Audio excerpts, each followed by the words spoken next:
할렐루야, 예수님의 사랑으로 성도 여러분을 사랑합니다. 지난 1999년 제가 처음 독일에 갔을 때 적응하기 가장 어려웠던 것은 언어였습니다. 독일어에 대해서 까막눈이었던 저는 모든 것을 새롭게 배워야 했죠. 그 중에서도 어딘가를 가는 것이 가장 힘들었습니다.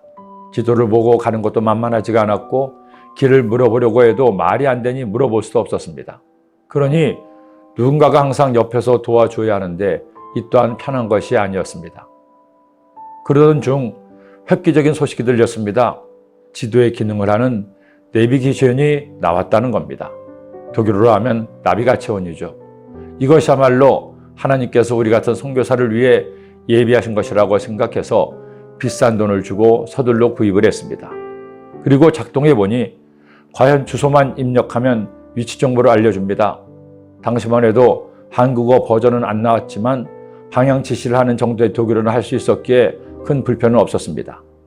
이제는 남의 도움을 받지 않아도 성도님들의 집에 신방을 갈 수도 있고 가야 할 곳에 갈 수도 있으니 참 신기하고 좋았습니다. 그런데 문제는 그 당시 내비게이션은 지금처럼 수시로 업그레이드가 되지 않는 것이었습니다. 시의 지역으로 갈 때면 정보가 맞지 않아 이상한 길로 가기도 하고 그래도 설마 하고 따라갔더니 웬 인적 드문 산길로 인도하기도 했습니다.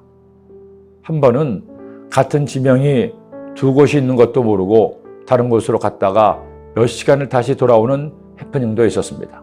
그러나 지금 대한민국의 내비게이션은 그것도 매일 업그레이드되는 핸드폰 상의 내비 앱은 그야말로 타의 추종을 불허합니다.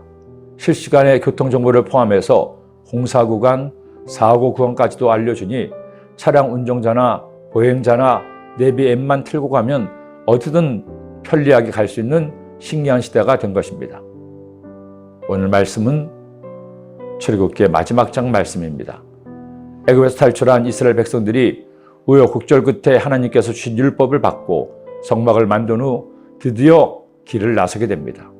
그런데 길을 나서는 이스라엘에게 놀라운 내비게이션이 등장합니다.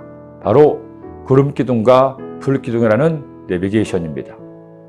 구름이 성막 위에서 떠오를 때에는 이스라엘 자손이 그 모든 행진하는 길에 앞으로 나아갔고 구름이 떠오르지 않을 때에는 떠오르는 날까지 나아가지 아니하였으며 낮에는 야훼의 구름이 성막 위에 있고 밤에는 불이 그 구름 가운데 있음을 이스라엘의 온 족속이 그 모든 행진하는 길에서 그들의 눈으로 보았더라.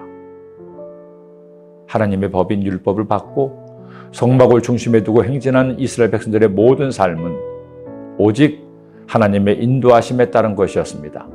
하나님께서는 성막 위에 구름이 떠오르게 하십니다. 그 구름이 바로 이스라엘 백성들의 내비게이션이 된 것입니다.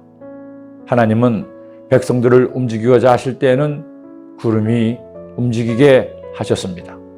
백성들이 머물러 있어야 할 때에는 구름도 머무르게 하셨습니다.